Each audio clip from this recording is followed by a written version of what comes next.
Hello and welcome to This Is Not Your House. I just got done playing this. It is a choose your own adventure game. And it's crazy.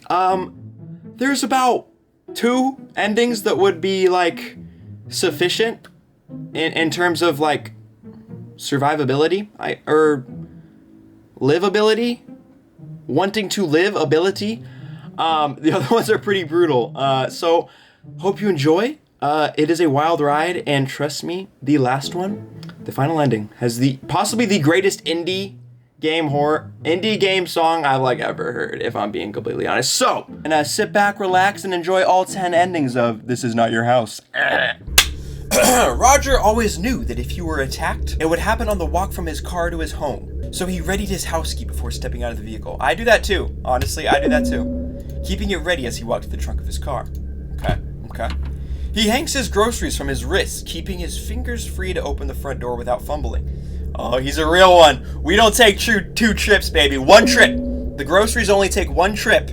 As Roger makes his way to the porch, his eyes start darting between the house's corners. He'd read about a young woman being ambushed in her driveway the week before. Man, that is, I can't lie, this is one of my biggest fears. When I get home late, if I got like 5 things, I'm like strategically placing them so I got the key in my hand and I'm ready to just... I think I'm just overly paranoid.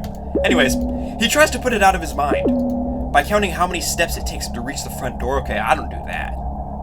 Yeah, I do. Yeah. Okay, I can't lie. But he can't stop listening for the sound of someone rushing towards him. Oh, I relate so much, dude.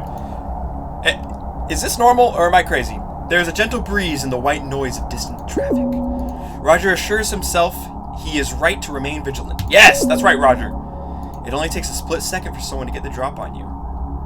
Yeah. Ready with the key now? Smooth as fast. Alright, let's get it, Roger. Roger's key slides in on the first try. Oh, yeah, baby! Yeah, Roger's clean with it. It won't turn. Roger removes his key and inspects it. It's engraved with a large H, definitely the correct key. Roger tries the key again. Locked, jammed, broken maybe? Roger takes a step away from the door and scans the area for suspicious persons. He sees no one. He releases his grasp on the key and leaves it in the lock. Ooh, rookie mistake. Oh, he drops his grocery bags. No, Roger! He tries furiously to turn, pull, and push on the key and door handle every which way without success. Oh gosh, we're cooked. Roger hears something inside. A shadow passes by the window. Oh, nah. Oh, nah! It looks like someone's silhouette through the curtain. Roger pounds on the door. Open up this instant! The police are en route! You lying, you didn't call the cops. I'm getting a play-by-play and I didn't see a police. The door unlocks from the inside. Homeowner, can I help you? You can start by getting out of my house, woman! This house does not belong to you. Check the deed, lady. Yeah, check the deed! A deed is only a piece of paper. Yeah, with the homeowner on it. One that proves this house is my property, lady. Personal property is a social construct. Lady, those who inhabit a space own it. Yeah, no. Let her have the house. No, give me my house back. Run me my house, lady. I have a rotisserie chicken cooling off out here. I'll be eating it in my dining room before it's room temp. Yeah, don't play about my rotisserie chicken, lady. The homeowner attempts to shut the door on Roger. Oh, nah! Stop! Yeah, Roger swiftly jams his foot between the door and its frame. He presses his face into the gap. Oh, that's me, okay. He presses his face into the gap his foot provides. I don't think you heard me. Okay, Roger? Roger shoulders the door wide open. The homeowner stumbles back into the kitchen. You forgot your chicken. Oh, that was cold line. Oh, no! What do I do? Do I get the chicken? Or do I stand my ground? She's right. She makes a good point. I don't have the rotisserie. But if I go back, she's going to lock the door. No, I stand my ground. I'll get it when you're gone. That's right, Roger. That's gosh dang right, Roger! Is that a laugh? No, it's like... Be sure not to leave too often, Roger. What does that mean? I have a habit of roosting in untended... What does that mean, lady? Roger hears a car start up right outside. Well, you better not be stealing my whip! He looks out the window to see what's going on. The homeowner waves from the driver's seat of his car and disappears. How did she get out? It can't be. Roger whirls around. The homeowner is no longer... My chicken's in the car! He proceeds to clear the house, room by room, until he's sure she's gone. And so is my chicken. Forget the car, my chicken! Roger spent the next few days gathering up every trace of the homeowner's presence and passed it on to the authorities. Doilies, table runners, oiled drape runners, candle. What are these items? It seemed like she lived there for years, leaving things in odd places only someone familiar with the space would. It took Roger an additional half day just to rearrange the furniture. Thankfully, she hadn't moved it her own. Oh my gosh, I can't talk! Thankfully, she hadn't moved in her own. Then, there was nothing left for Roger to do. Except your car.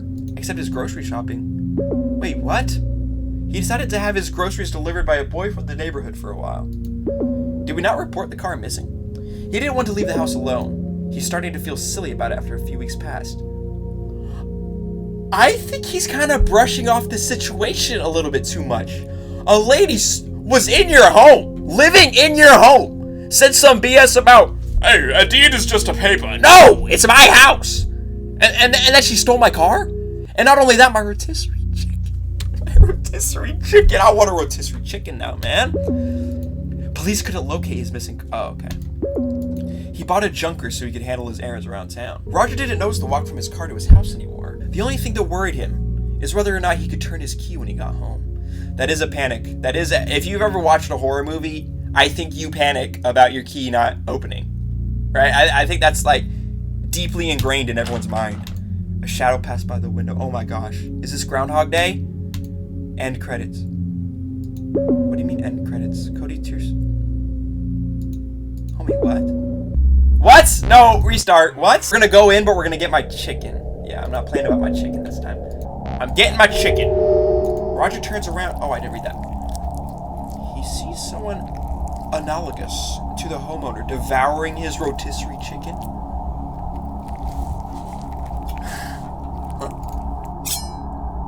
The homeowner behind Roger grabs a paring knife. I should be the one grabbing the knife. Someone ate my rotisserie chicken. The homeowner clamps a hand over Roger's mouth and shoves the blade into his back.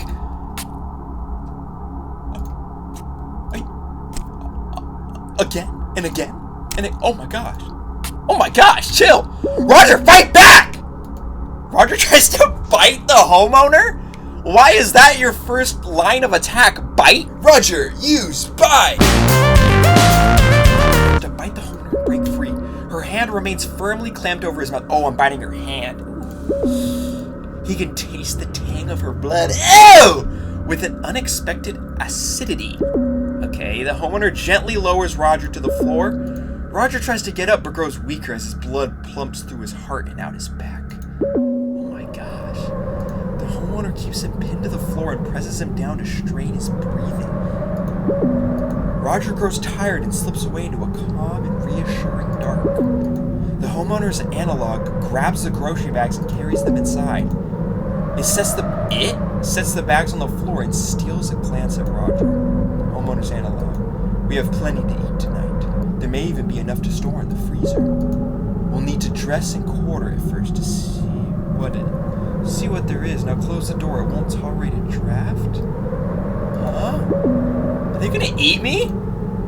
The homeowner's analog grabs the door and throws it shut. The goings-on of the house safeguarded from the eyes of prying neighbors by a door and some drapes. End credits. Okay. Let her have the house. What happens if we let her have the house? Keep the house. I'll take my car and head down to the station. Which car is that? Oh, nah.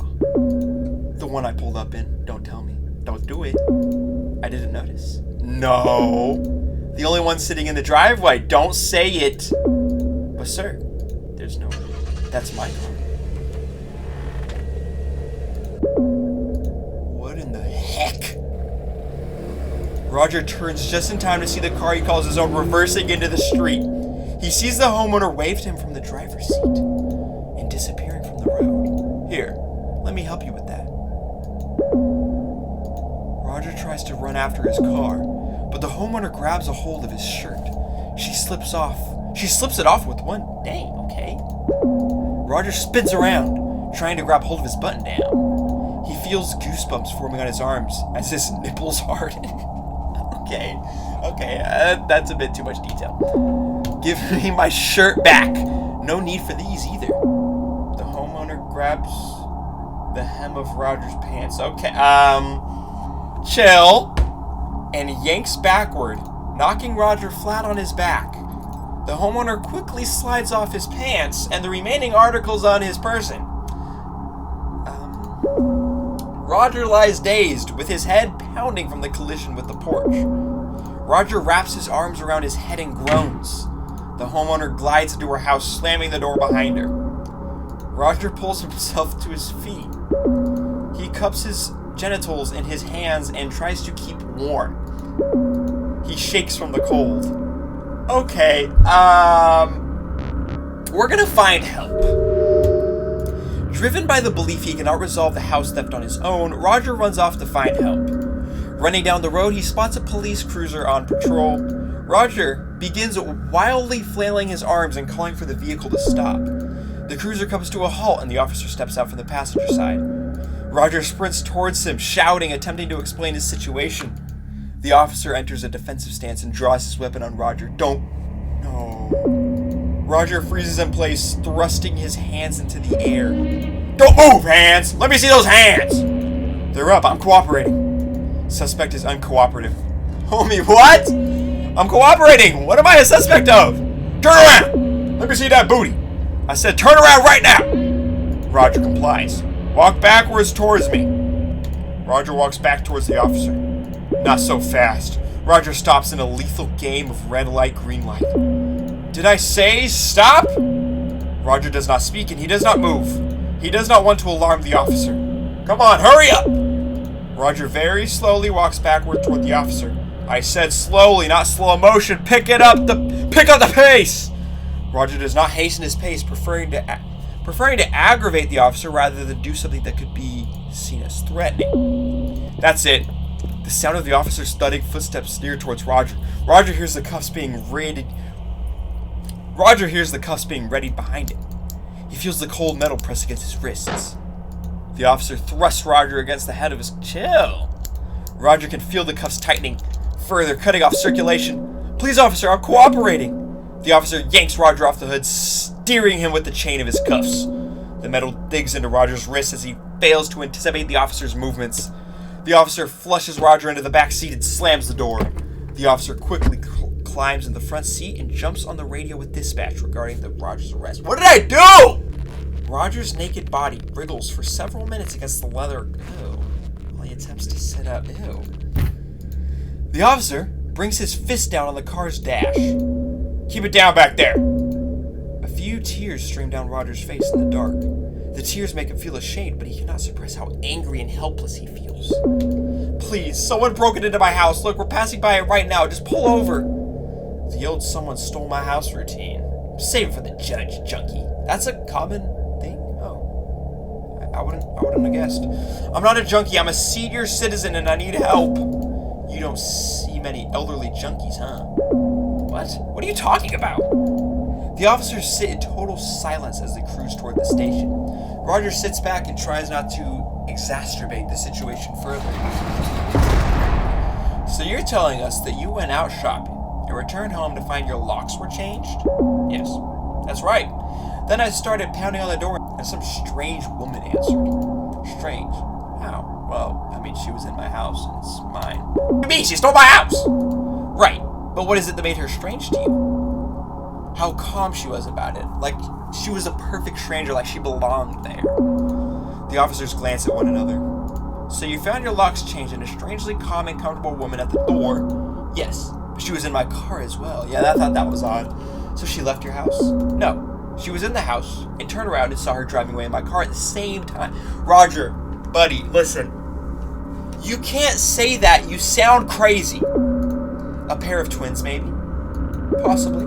No, it was her. No! Roger, say yes! She was in the car and the house all at once. So what happened to all your clothes? She took them. Right there on the porch. When I turned to see the car taking off, she slipped my shirt off. Without you even asking? Yes, officer, without consent! The officers... Okay, so say snicker? While sharing a look. Okay. It's not funny. I was assaulted. Sir, if a woman came up to me with a smile and asked for my clothes, I wouldn't report her. You wouldn't? She knocked me down and ripped off my clothes. Alright, sir. How much have you had to drink this evening? Not a drop. So you're telling me you tried to get into someone else's house in a confused state and thought you saw two of the same person and wandered into the streets naked. I know it sounds crazy, but you haven't had anything to drink. No, sir. That's not what I said. That isn't how it happened. You've already given your statement. All I need to know is how much you were drinking. I'm sober, gosh dang it! I was not drinking. It's true what I said, every word of it. Put a note that the subject is not cooperating. We haven't been able to run me my lie detector test or whatever it's called. My name is Roger Cormack. I've already told you that. Sir, they'll be transferred to a new facility in the morning. You can explain the situation to them. What? What kind of facility? The kind that resources... Oh my gosh, they're putting me in a crazy house. Oh dear. Oh my gosh. Roger spent the remainder of his life being shuttled between state mental institutions. None were able to properly identify what. Without a diagnosis and treatment plan in place, they were unable to release him. The staff learned to tune out his ravings as he did with all the other patients. Content to consider his ramblings of those of a madman, unspecific nonsense that you hear pressing your ear to any patient's cell door. End credits.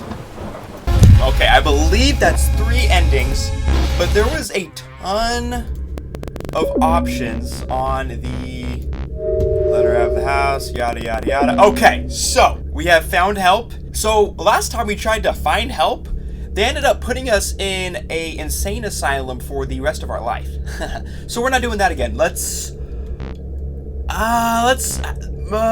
wait her out. Roger was not one to bully others or be bullied himself. He stood resolutely on his porch like any respectable citizen would. He spent the first few hours hollering and pounding on his front door. As it grew late and cold, Roger began to lose feeling in his extremities. His pounding became limp and inconsistent, and his hollers turned to hoarse whispers. He became warm and a bit drowsy. Roger reasoned it was best to just get some rest and resume his valiant opposition in the morning. Morning did not come for Roger. No! God! Oh. Dude, where do we live? Why is it so cold?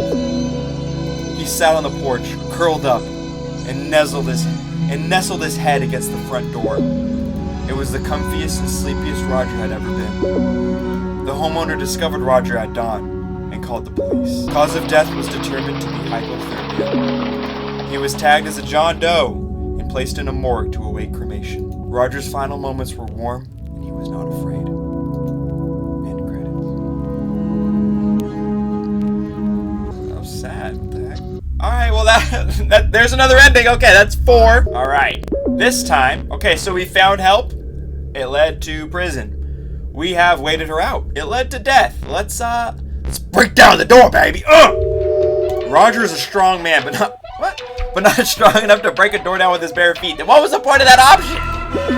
So instead, he takes a swing at the door's window. Okay, Roger.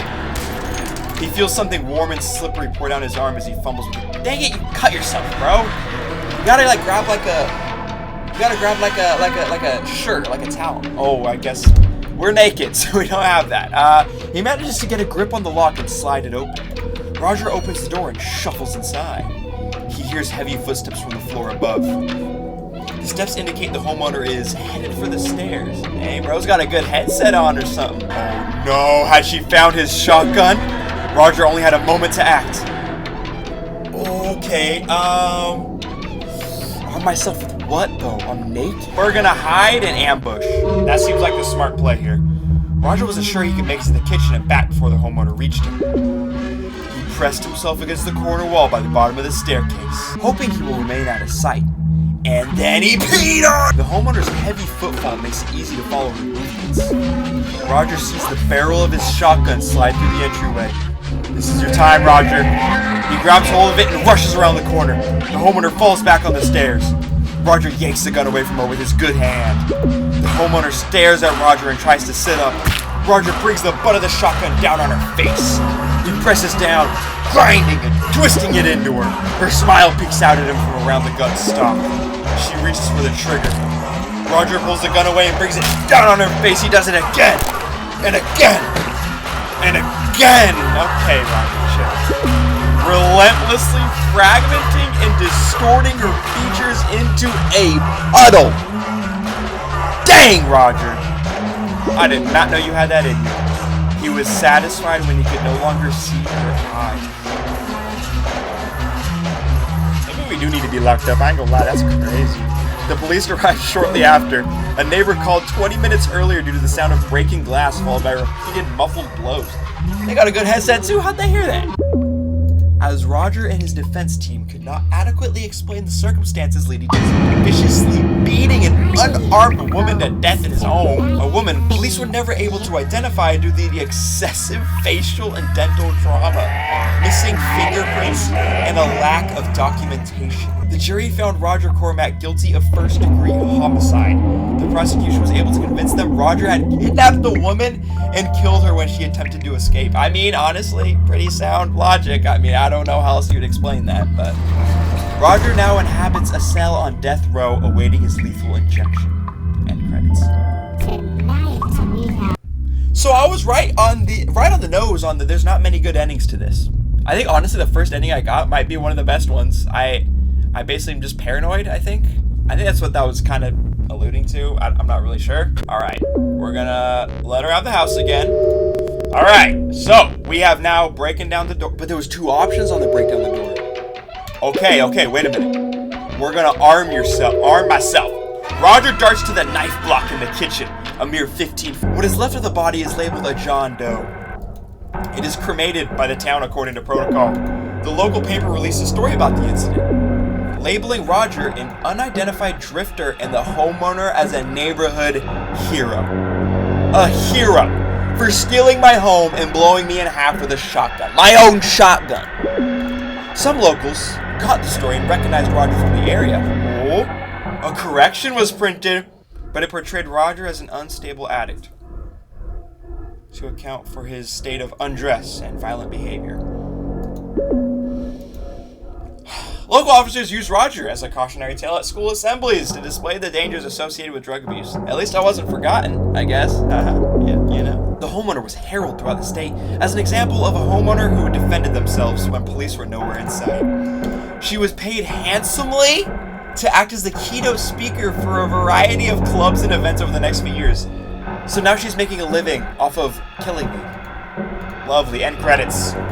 Well, that one sucked. We are going to let her have the house. But this time, we've broken down the door. We've done all those options. We've waited her out. That just leads to death. We've found help. That just... Wait. There's more I can do and find help. I could switch it up. Okay. Alright, you know what? I was drunk. Alright, I was drunk. Roger hangs his head in his hands. You're right, officer. I've had a few too many tonight. I don't know what I'm saying. It's alright, old timer. Just be glad it's not dementia. Yeah, I'm very grateful. Well, you can spend the night in the drunk tank and we'll release you in the morning. Thank you, officers.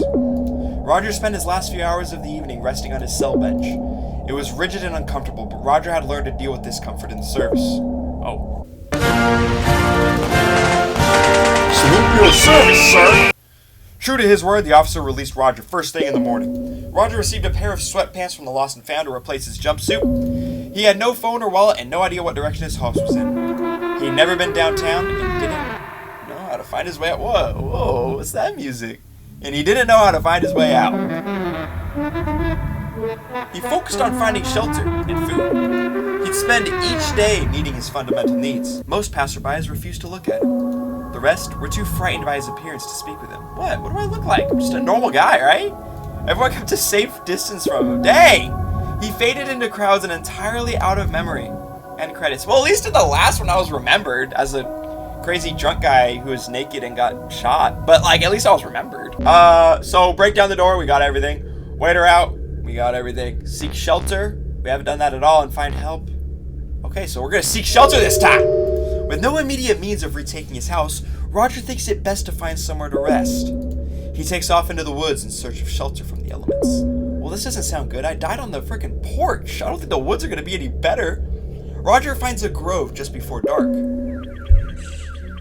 As its center stands an immense hollow tree, Roger crawls inside and huddles against its bark for warmth. Okay, there's no way we don't die here. It protects him from the biting wind outside. Oh, maybe, okay. As he settles into a comfortable position, his breathing slows and he drifts off into sleep. He wakes the next morning to terrible hunger pains. He crawls out of the tree and onto the dewy forest floor. He scrounges around looking for food. He happens upon a large growth of mushrooms. Okay, obviously don't eat the mushrooms. Roger wasn't sure if the mushrooms were poisonous or not. They most definitely are, Roger. He didn't want to risk dying for a single breakfast. Valid reasoning. He let them be. Okay. But the fact remained. He was hungry. This music. He sets out for the edge of the forest at a brisk pace. He skulks through the tree line parallel to the road. To hide his nakedness. He's ashamed. Adam and Eve in the garden. He's ashamed of his nakedness. As the forest thins, he ducks into alleys and hides behind garbage cans. He smells something on the breeze. It makes him salivate and clenches fists with an aggravated longing. Bright red, something catches Roger's eye. A fire station. They might be able to help. Ooh. Fire station. Okay, food. We're gonna follow the scent of the food. Roger's hunger takes hold of him. It demands satisfaction. So he follows the scent in the air. He finds his way to the nearby Ultra store. The welcome at the door barely notices him, distracted by a handheld gaming device. Teens. Roger wanders the vacant halls of the store until he finds men's clothing. He grabs a simple outfit, a pair of socks, and some sneakers. Then heads straight for the ready-made meals by the self-checkout. Okay, efficient. Clothes and food. Piping hot pizzas for breakfast. That sounds like a plan, Roger. Okay. Roger grabs one of the boxes and takes a seat on the floor in front of the display. He uses the box as a plate and chows down on the warm treat. A bit sleepy, but satisfied, Roger takes a moment to think. With some warm clothes and a full stomach, the answer strikes him almost immediately. Roger shuffles out of the store, leaving discarded pizza boxes and tags in his wake. He uses his PIN to access the ATM just outside the store and heads right back in. He's a good man. He's an upstanding citizen. He's gonna pay. He pays for the clothes and pizza while checking out some additional supplies. Roger had never committed a criminal act. He was distressed to discover how easy it was. At his own house in broad daylight, no one paid any attention as he hooked a hose to the gas tank outside. No one batted an eye when he broke the kitchen window. Or ran the gas tank's hose through it. Oh, Roger, you dirty dog! Not even when he threw the lit Zippo inside. The neighbor only took notice when they heard the result. The fire department was first to arrive on the scene. Roger was impressed by their response time. Thankfully, their investigative abilities left much to be desired. They declared the fire a natural accident caused by a gas leak. Roger was able to claim the full amount on his insurance policy and use the money to buy a home closer to his grandkids. End credits. Hey, I think we gotta give a round of applause to Roger for that one. That was. I'm not saying what he did was right. But the lady did like in the past times, she killed us. So she would have killed us. We were, in a way, defending ourselves. Hey, I think I could be a lawyer, man. Better call Saul, better call Noah, baby. Come out. Okay. Anyways, there was another option there. Yes, go to the fire station. Okay. Reason compels Roger to stop at the fire station and seek assistance. He knocks on the front door. The man who answers seems unfazed by Roger's lack of dress. Hey, maybe he's a nudist. I don't know. Sir, is it possible the station has some clothing that it could lend me? Or some food to spare? Got plenty of both. Come on in. Roger is given a baggy t-shirt with the monogram of a defunct company on it, accompanied by some ill-fitting pants. He relaxes knowing he will not be charged with indecent exposure. Hey, W, alright? Terry is in charge of lunch for the station today. He's got a pot of chili going. Might not be appetizing first thing in the morning, but it's what we got. No, trust me, yes. I would appreciate some, thank you. The fireman nods back and hurries back with a bowl of beer, am I dyslexic? With a bowl of chili and a cold beer! Ooh, the music. Roger isn't normally one for beer, but it's dark and filling. So if you don't mind me asking, what's got you out on the street with your pecker hanging out? Okay. Quite blunt here, Mr. Fireman. I went out for groceries yesterday. While I was out, some woman broke into my house and changed the locks. Okay, this sounds so much more sane than what he told the cops. I couldn't get back in and I had to spend the night in the woods. But why was your pecker out? You like shopping naked? Fireman gives no craps about anything except for the fact that yes, my pecker is out. Okay. No. The woman who had an accomplice who broke into my car while I was trying to get into the house. See, you sound normal now, Roger. You don't sound crazy. You should have said this to the cops.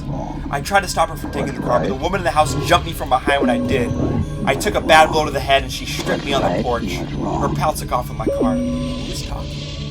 The fireman scratches his beard. Why didn't you go to the police? Trust me, I did in another life. It was freezing out and getting dark fast. I didn't know how to find the station. She took my phone, so I just holed up for the night. Glad you made it. Awfully cold last night. Kinda makes it our slow season. I'm just glad you stumbled upon this place. The brick facade helps it stand out. You got any kind of documentation proof you own that house? Oh yes. Of course I have the deed, baby. Yeah, the deed. But I need to get. Oh, but it's in my deposit box and I need to get it. And that girl dog took my pants with my wallet still in them. You think she's still in the house? Or took off in the car with her pal? She had no intention of leaving, I can tell you that much. That settles it.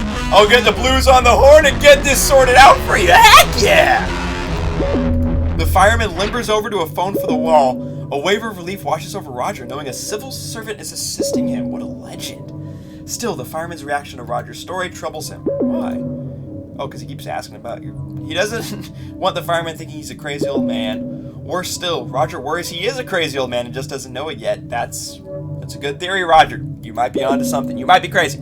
Part of him hopes a woman is still in the house to prove to himself what he thinks happened really happened. This shooter? Well, the police arrive at Roger's residence. They find the homeowner barricaded inside the upstairs bedroom, raving that the house is hers. She's been there all her life. It's her childhood home. She demands the police get a warrant to search the premises, but she's unable to provide... The shooter again? Provide personal ID proof of the residence. Bearing no legal claim to the property, she cannot refuse them entry. They are unable to locate Roger's wallet, believing the homeowner has destroyed it. Roger's social security card and birth certificate are recovered from the premises, which he uses to acquire the deed from the safety deposit box. With the proper paperwork secured and presented to the authorities, Roger is permitted to enter his home. The homeowner is taken into police custody. Oh, I thought they shot her. I mean, glad they arrested her. Roger spent the next several years checking in on the homeowner as she was transferred between a variety of state mental institutions. Suck it! Yeah! How you like that? How the turntables? You like a taste of your own medicine? He nearly forgot about her altogether until his car was recovered. It was unearthed at a site in Nevada, where BlackRock was breaking ground on the construction of a new housing complex. Roger put the car out of his mind. He didn't allow himself to worry about the homeowner. He kept his shotgun at his bedside and slept easy. End credits. That's a good ending. That was a really good ending, actually. Okay, that might be like, the ending. Okay, there is one more ending. One last ending.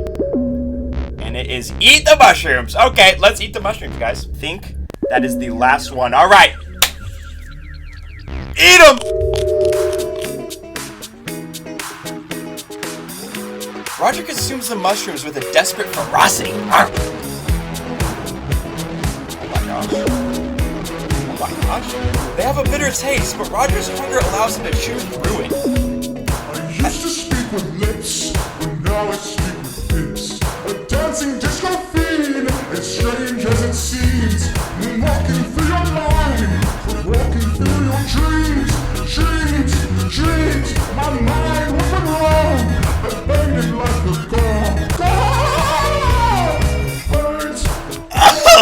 As his belly fills with the mushrooms, he starts to feel ill. His head begins to spin. His manner of thought shifts and becomes fluid. Roger sees the world around him as a part of him, or he has a part of it. A very small part. A moat. The homeowner was right. In part, personal property is a construct, but habitation is not means of ownership. He did not own the immense tree any more after sleeping in it than he did before knowing it. The moat merely landed on the tree. In the morning, it came upon some mushrooms and began thinking of the world before itself. It surrendered itself to the soil, to the cool damp, to the network, forsaking hunger, forsaking words. Words like Roger, and returning home, and credits. Well, ladies and gentlemen, that has been all 10 endings for This Is Not Your House. I hope you enjoyed. I've been your host, Noaka. And remember, ownership is a social construct, or something like that. And I will see you